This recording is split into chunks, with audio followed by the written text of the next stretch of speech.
V9 news స్వాగతం. నా పేరు కిరణ్ కుమార్. హెడ్లైన్: విశాఖ జీవీఎంసీ గాంధీ బొమ్మ వద్ద ఏఐటీయూ ఆగస్టులో జరుగు మహాసభకు 2021 గోడపత్రిక ఈరోజు రిలీజ్ చేశారు.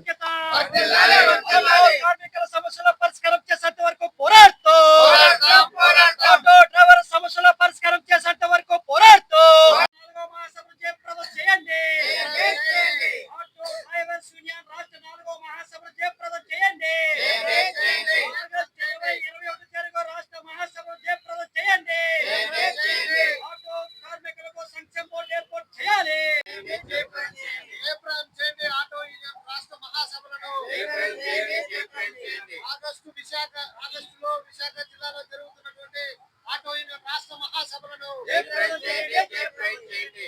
కార్మిక ఆటో యూనియన్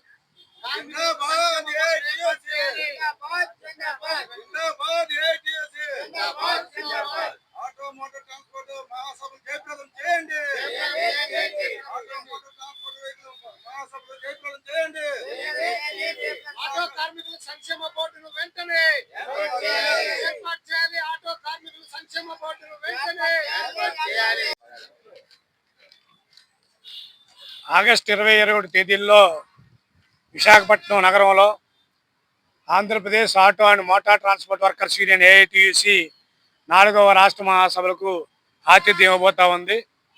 ఈ సందర్భంగా ఇవాళ స్వయం ఉపాధి పొందుతూ పాలక వర్గాల మీద ఆధారపడకుండా సప్పో చేసుకున్న ఆటోలు కానీ, లేకపోతే ట్యాక్సీలు కానీ, లేకపోతే క్యాబ్లు కానీ నడుపుతున్నటువంటి, అదేవిధంగా ప్రధానంగా మోటార్ రంగంలో పనిచేసేటువంటి దాదాపు 1 కోటి మంది కార్మికులు దేశవ్యాప్తంగా ఉన్నారనేటువంటిది మా అభిప్రాయం.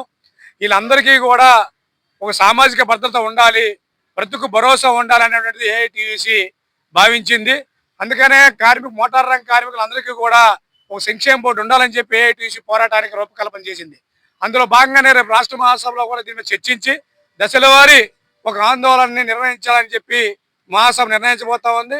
అదేవిధంగా ఈరోజు ప్రభుత్వం, కేంద్రంలో ఉన్న ప్రభుత్వం ఏదైతే కార్మికులకు ఇతర రంగాల్లో ఉన్న కార్మికులకు సంక్షేమ బోర్డు ఇచ్చారో, ఇతర రాష్ట్రాల్లో సంక్షేమ బోర్డులు ఉన్నాయో దాన్ని దేశవ్యాప్తంగా మోటార్ కార్మికులకు వర్తింపు చేయాలి.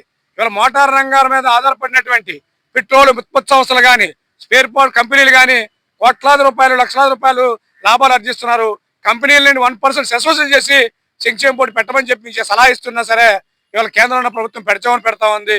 ఈ పరిస్థితుల్లో ప్రభుత్వం మీద ఒత్తిడి తీసుకురావడం, అదేవిధంగా అర్హత కలిగినటువంటి మోటార్ రంగ కార్మికులందరికీ కూడా లోన్లు, ఎస్సీ ఎస్టీ బీసీ కార్మికులకు లోన్లు ఇచ్చి వాళ్ళని ఆదుకోవాలని చెప్పి ఒక ప్రధానమైనటువంటి. రెండోది, ఏదైతే ట్రాఫిక్లు సమస్యలతో లేకపోతే ఆర్టీఓ వేధింపులు, మొన్న గాజువాకలో ఒక బస్సు పట్టుకొని ₹1,00,000 ఫైన్ వేస్తే ఆ బస్సు ఓనర్ కమ్ డ్రైవర్ అయినా ఏమవుతుంది, అటువంటి సంవత్సరం తిప్పిన వచ్చే పరిస్థితి లేదు చిన్న ప్రైవేట్ బస్సులు తిరిగేటువంటి.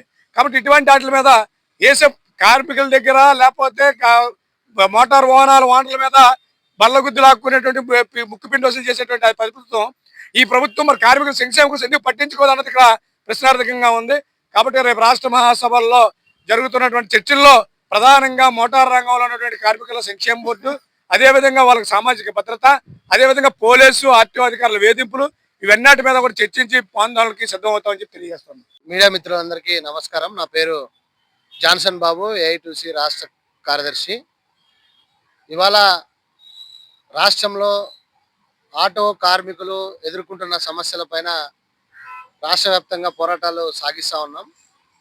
అందులో భాగంగానే ఆటో కార్మికుల అనుబంధంగా ఏఐటీయూసీగా ఉన్న ఆటో కార్మికుల మహాసభ, 4వ మహాసభ విశాఖపట్నంలో ఆగస్టు 20-21 తారీఖున ఘనంగా నిర్వహిస్తూ ఉన్నాము.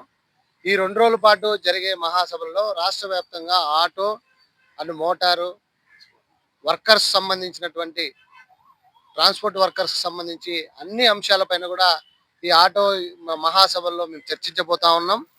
ప్రధానంగా ఈ రాష్ట్రంలో ఉన్నటువంటి లక్షల మంది ఆటో డ్రైవర్లకు సంక్షేమ బోర్డు ఏర్పాటు చేయాలని ప్రధానంగా మేము డిమాండ్ చేస్తూ ఉన్నాం. ఈ సంక్షేమ బోర్డుతో పాటు ఈ రాష్ట్రంలో ఇటీవల జీవో నంబర్ 2131 తీసుకొచ్చి ఈ జీవో ద్వారా మరి రాష్ట్రంలో ఉన్నటువంటి ఆటో వర్కర్ల పైన, ఆటో తోలుకునే ప్రతి కార్మికుడి పైన ఈ చట్టాలను తీసుకొచ్చి ఆర్టీఓలు, అక్కడ ఉన్నటువంటి ట్రాఫిక్ పోలీసులు వాళ్ళు అక్రమంగా అధికంగా చలానాల పేరుతో ఫైన్లు వేస్తా ఉన్నారు. అందుకనే ఈ జీవోలను తక్షణమే రద్దు చేయాలని మేము ప్రధానంగా డిమాండ్ చేస్తా ఉన్నాం. రోజువారీ 500, 600 తోలుకునే డ్రైవర్కి ఒక్కసారి ఆర్టీఓ ఎక్కడైనా ట్రాఫిక్లోనో ఎక్కడో ఒక చోట పట్టుకున్నట్లయితే 19,000 నుంచి 20,000 రూపాయలు ఫైన్ వేసే పరిస్థితి ఇవాళ ఈ రాష్ట్రంలో దాపరించింది. దీనికి చరణ గీతం పాడాల్సిందే. రాష్ట్ర ప్రభుత్వం మరి స్పందించాలి. జీవో నంబరు 21, 31ని రద్దు చేయాలి వెంటనే. ప్రధానంగా కేరళ, తమిళనాడులో పద్ధతిలో లాగా సంక్షేమ బోర్డు కూడా ఆటో వాళ్ళకి అవసరం. రోజువారీ ఆటో డ్రైవర్లు నడుపుకునేటప్పుడు చాలా ప్రమాదాలు జరుగుతూ ఉన్నాయి. వాళ్ళ పిల్లలు స్కూల్ ఫీజులు ఇవన్నీ కూడా అధిక భారం పడతా ఉన్నాయి. కనీసం వాళ్ళు ఎక్కడైనా ప్రమాదవశాత్తు చనిపోతే వాళ్ళకి కనీసం ఆ చితికి సంబంధించినటువంటి డబ్బులు కూడా లేనివంటి కుటుంబాలు రోడ్డు మీద పడే పరిస్థితి చాలా ఉన్నాయి.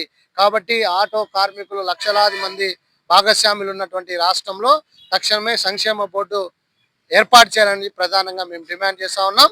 లేని పక్షంలో పెద్ద ఎత్తున ఆందోళనకు శ్రీకారం చుడతామని చెప్పేసి ఈ సందర్భంగా రాష్ట్ర ప్రభుత్వానికి హెచ్చరిక జారీ చేస్తా ఉన్నాం.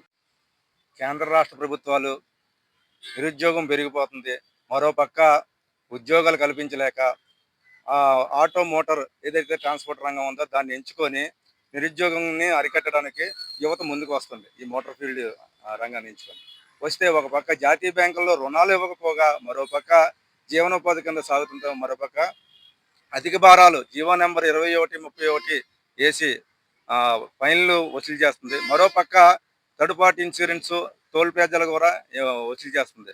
జై జవాన్ జై కిసాన్ జై డ్రైవర్ అన్న అంటే ఒక డ్రైవరు 20 సంవత్సరాల నుంచి 62 సంవత్సరాల వరకు సేవలు అందిస్తూ ప్రభుత్వానికి ప్రజలు కూడా కుసించిపోతున్నారు. సంక్షేమ బోర్డు ఇవ్వమని అనేక దఫాలుగా మనం ఈ గవర్నమెంట్ని, ప్రభుత్వాన్ని అనేక కేంద్రాన్ని కానీ రాష్ట్రాన్ని కానీ అడుగుతున్నాం. కానీ ఇప్పుడు వచ్చి మొన్నే బొండా ఉమ్మ గారు చెప్పారు, మనం ఇస్తామని హామీల్లోనే నెరవేరుస్తామని హామీ ఇచ్చాము. బాబు చంద్రబాబు నాయుడు గారు ఈ హామీలు నెరవేర్చాలనేసి కూడా తెలియపరిచారు. కానీ ఇప్పుడు కూడా 2 సంవత్సరాల పైచీలకు అవుతుంది. అదే కేంద్ర ప్రభుత్వం చూస్తే 2 కోట్ల ఉద్యోగాలు అన్నారు, ఇప్పుడు 12 సంవత్సరాలు అవుతుంది. దానికి ఇంటూ వేసుకుంటే ఎంత అవుతుందో ప్రజలకి తెలియాలి. అదేవిధంగా ఇప్పుడు ఆటో కార్మికులు కూడా స్త్రీశక్తి పథకం పెట్టి ఒక పక్క లాభసాటి అని అంటున్నారు, అక్కడ కూడా స్త్రీలు ఎక్కించుకోవట్లేదు. ఇక్కడ కూడా ఆటోలు బేరాలు లేదు. ఒక పక్క కూరగాయల రేట్లు జీరోకు పడిపోయినా సరే అనేకంగా రేట్లు పెంచి 33 భాగాలు చేసుకొని కేంద్ర రాష్ట్ర ప్రభుత్వాలు మధ్యనున్న దళారులు దోపిడీతనాన్ని అరికట్టాలి. ఇప్పుడు స్కూల్ ఫీజులు కట్టాలి, స్కూళ్ళు కూడా ఓపెన్ చేశారు, ఇంటి అద్దెలు కట్టుకోవాలి. ఇలాగా అనేక ఇబ్బందులు పడుతూ గుదిబండగా మన జీవిత రథాన్ని లాగుతున్నా సరే ఇప్పుడు కూడా నిమ్మక నీరెత్తినట్టుగా ఈ ప్రభుత్వాలు వ్యవహరిస్తున్నారు. దీన్ని ఖండిస్తున్నాం ఈ మహాసభ ద్వారా.